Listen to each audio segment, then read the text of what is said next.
to wear a mask. That is okay. These are the things we know that prevent you from speaking moistly.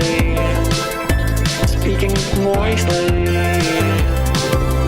Keep 2 meters apart. Speaking moistly. Yeah, welcome to Speaking Moistly, everybody. It is myself, Greg Wycliffe, and I'm with the one and only Mark Poilievre. How you doing this Tuesday, sir?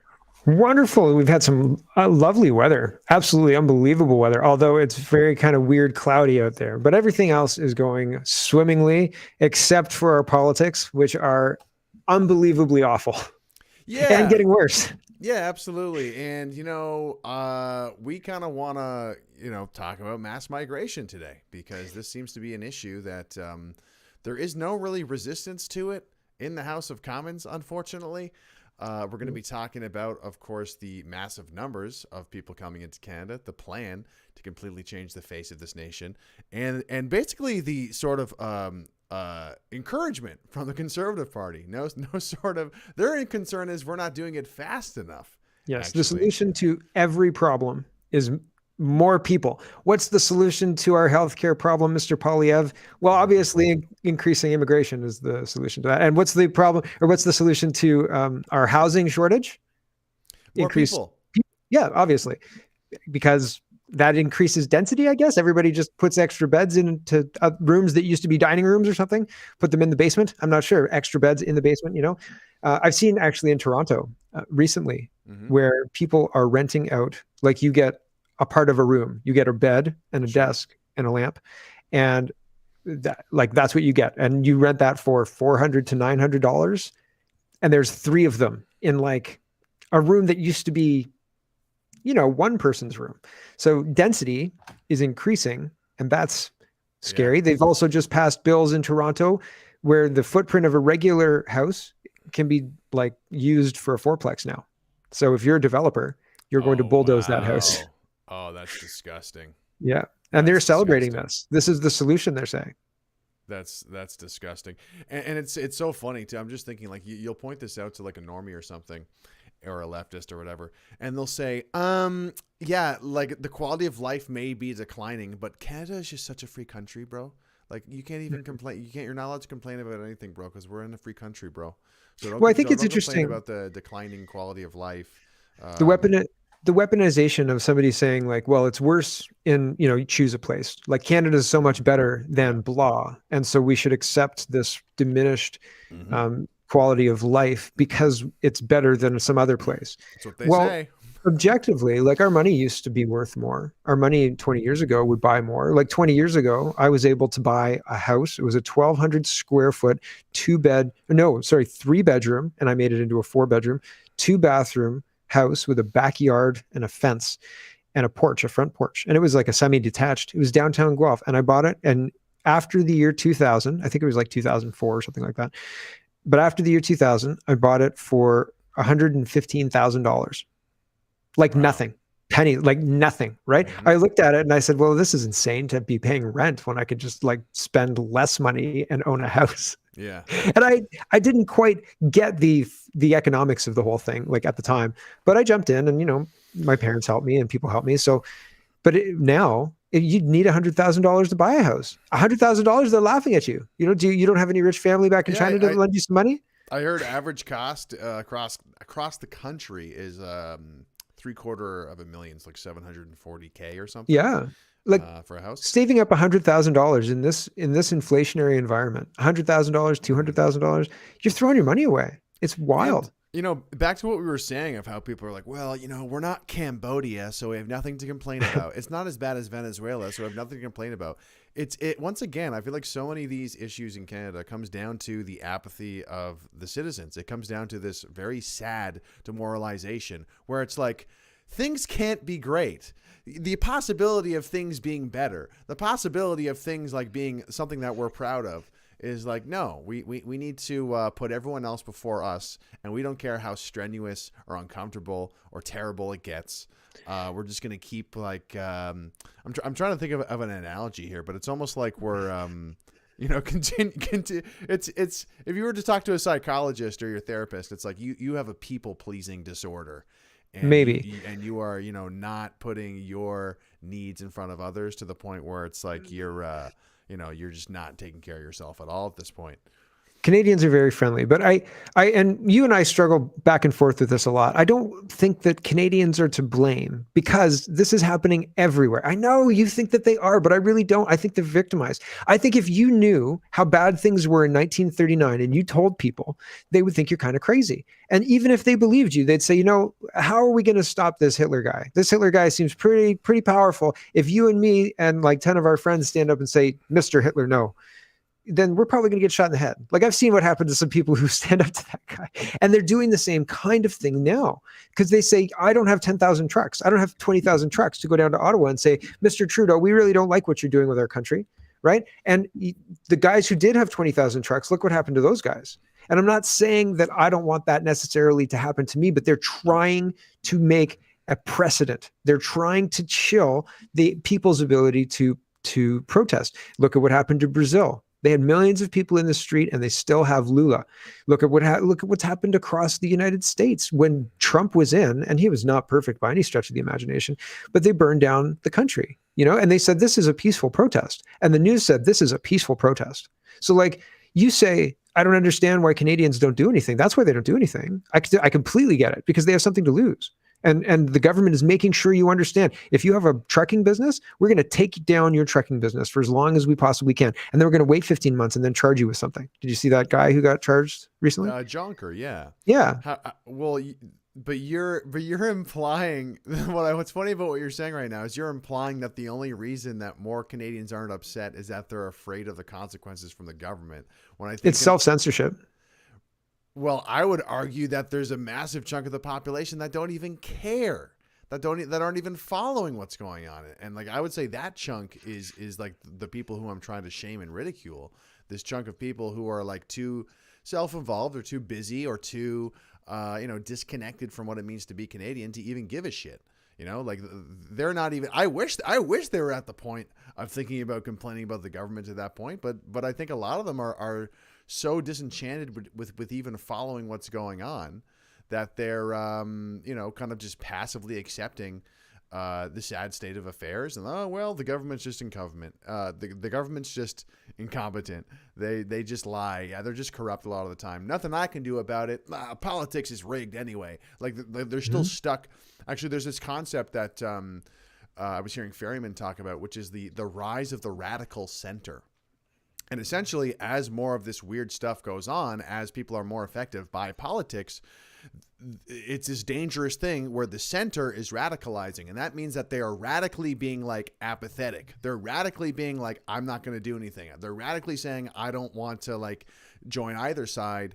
It's almost like it's like a fight or flight response. And they're disenfranchising themselves. Yeah. Yeah. But that's encouraged. Like if you talk, like, okay, so I had a friend group and this Trump thing. Just to stay on the topic, like this is why I think shaming and trying to shift these people in the right direction is part of the solution, because it's like, I don't know, they're being activated in the worst possible way. They're being activated in a way that is basically like, yes, I'm proud of my apathy. I'm proud. That's by design. I think that's totally by design. But like, if you come in, like it is that's by design. They activated apathy. They're telling people to spoil their ballots. They're saying, obviously we've gone over this. The decline, the downfall is by design. But it's like, if you're just going to say everything's by design, then it's like, what's the point then? You know what I mean? Like, what do you mean? What's the point? What's the point of resisting it? What's the point of well, if you point it out, like, on? Yeah, if you point it out, then people might get wise to it, right? Like then people might be able to see it, but you can't force somebody to see the same. You can't force somebody to come to your conclusion. You can't say this is the truth. Mm-hmm. You can make suggestions, but you can't say this is just like, this is how it is. And so like, for me, it has, when I say these things are by design, I mean, there is a concerted, coordinated effort, and the Durham report just came out and proved this to be accurate and true. But there's a coordinated conservative effort to use lawcraft and the government and the apparatus of government against people who step out of line. against people who stand up against this kind of stuff. And they targeted a citizen, a very powerful citizen like Trump, and they did this to him. And so I'm not saying that we shouldn't do anything. I don't say that. I say we should fight smart, right? We should actually understand the enemy that we're facing. And part of the enemy is implanting the idea that you don't talk politics, that you don't talk massive immigration numbers, right? Which are increasing from 500,000 to 1 million to 1.5 million by 2025, which is just crazy, right? But you're not supposed to talk about it because it's not politically nice, or you're not supposed to talk about that in mixed company. You know what else? It is by design. You're not supposed to talk about God either. It's supposed to be one of those things like, oh, don't put your religion on me, right? It's we used to say the Lord's Prayer when I was a kid. It was out of schools by the time you were a kid, but by the time I was a kid in the 80s, we were saying the Lord's Prayer still. And I didn't remember the Lord's Prayer. And my teacher, like, this was a big deal. Like, we had a parent-teacher interview because I didn't know the Lord's Prayer in like grade 2, which is wild. But they got that out of schools, and now they're saying no Lord's Prayer, but maybe we need to cut off your children's healthy sexual organs. Mm-hmm. What? How is this okay? Right? It's an absolute wild thing. But what they're doing is they're doing it on purpose. It's part of the attack. It's part of the attack. It's part of the plan. And I'm not trying to dismiss you. I'm saying we should understand the attack and counter it in an intelligent way. Yeah, and I mean, like, in terms of holding people accountable, obviously we can, like, you know, shriek and get mad at the politicians all we want, but, you know, they are obviously not going to change their mind, because they are the gears that are moving this thing by design. Yes. So it's like, well, what's the next reasonable person to try and hold accountable or try and change the mind of? It's the people. That's kind of my perspective on it. I mean, what am I going to convince a dog? Am I going to convince, like, a freaking, I don't know. Like, you know, what else can we really do with our time than other than win the hearts and minds of potential allies?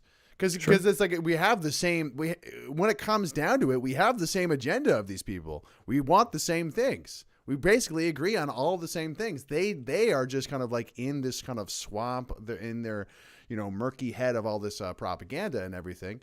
And it's about breaking the spell somehow by watching Speaking Moistly's Tuesdays live at 2:30. But let's get into this immigration stuff. We have a lot to go over. This is an op-ed. 100 million Canadians by 2100 may not be federal policy, but it should be, even if it makes Quebec howl.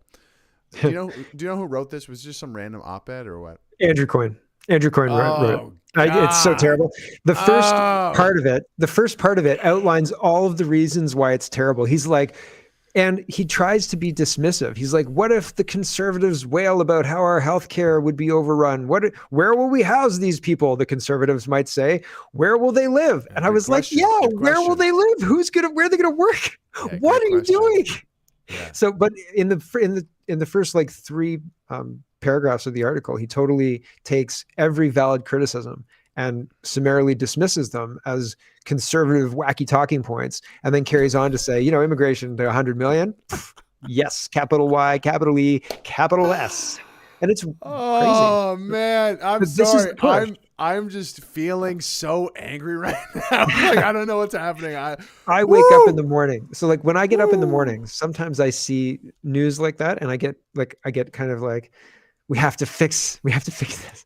And then it's how do they get away with being so stupid? Like, it shouldn't be allowed. It's so normal now too. See, but this is like, these are people. So if we were on a chessboard and we were the white people on the chessboard because we're the good guys, not because I was kidding, and the Andrew Coyne would be on the black side because, right? And because he's ideologically side. Yes. Sorry, the ideologically opposed to freedom. Yeah. Yes. So the ideologically opposed to freedom side. So what we see as bad, he sees as good. He is Megaduck to our Darkwing Duck, right? He is. Yeah, but and what Zod. What people like us need to get through their head too is they aren't our friends. They're being paid to push that forward. Right. But the point is, so many conservative MPs, especially in the Conservative Party, and like so many people who are like, you know, fighting for us, they give them the benefit of the doubt. They're like, oh, well, maybe they're just kind of misinformed, blah, blah, blah. It's like, no, this is our enemy. They want to like kill us or end our way of life. Like, why are you giving them the benefit of the doubt all the time? But, you know, we need to crap on the Conservative Party of Canada when we're talking about mass migration, because they are doing absolutely nothing to oppose this. This is the conservative immigration critic, Tom Kimiek. Also, so is he still? I don't know that he's still he was the critic in November. I don't know if he's still. I think this was sent today, but that was Ferryman, right? But I don't. This article is from November. They've increased the immigration levels since this article came out. It says, but this was in November. So I don't like. We've had a leadership race. So since then, I think, conservative immigration critic Tom Kimiek also welcomed the plan to dramatically increase the number of new arrivals in Canada, but questioned whether the government would actually be able to meet its own targets. So the Conservative Party is saying, "Are you sure you're going to be able to immigrate that many people?" Where will that's they my live? criticism, bro. You need to get more people in here, bro. And here it is, straight from the horse's mouth. The blue tie guy, totally different. This is totally different from the red tie guy. By the way, this guy is totally different from the. Ironically, he's got a red tie. Totally misinformation. Here we go. Yes, it is broken. And what we see especially broken is the immigration system, which leaves 1 million immigrants waiting longer than the acceptable wait time to get into Canada. Yes.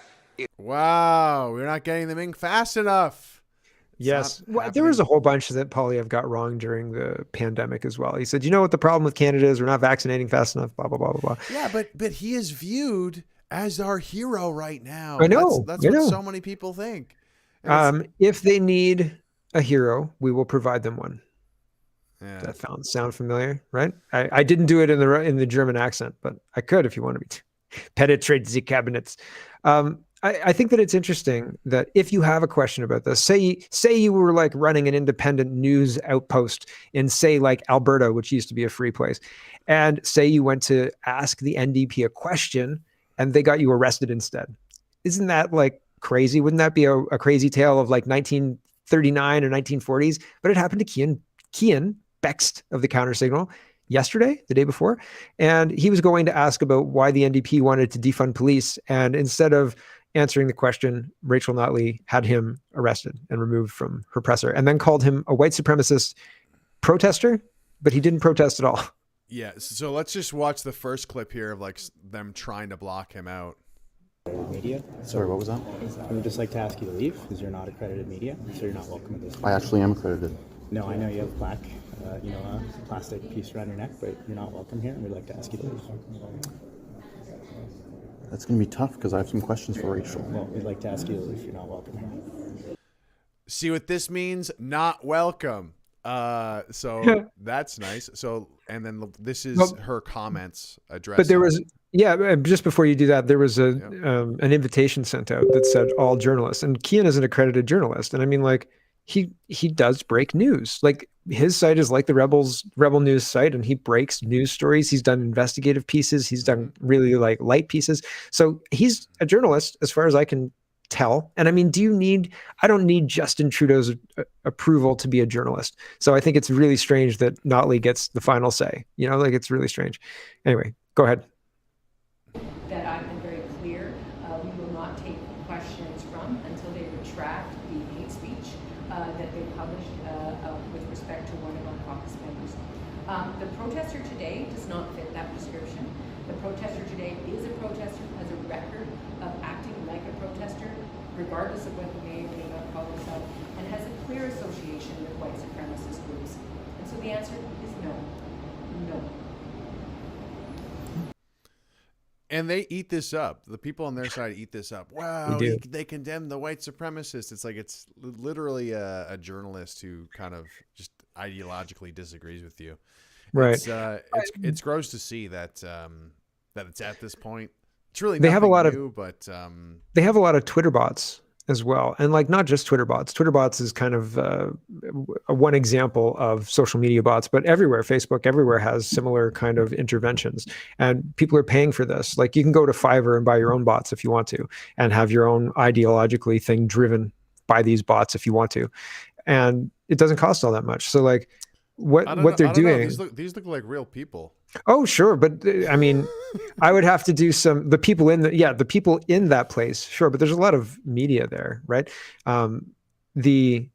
it doesn't take much to put up the facade of a really popular campaign when there isn't actually a really popular campaign. You know what I mean? Like if you've got active people who are willing to run multiple accounts and like learn how to do that kind of stuff, there's whole books that are done on how to ideologically take control of a forum or slide a board, like a conversation board. It's a whole, like there's what is it called? Not counterinsurgency, counterterrorism.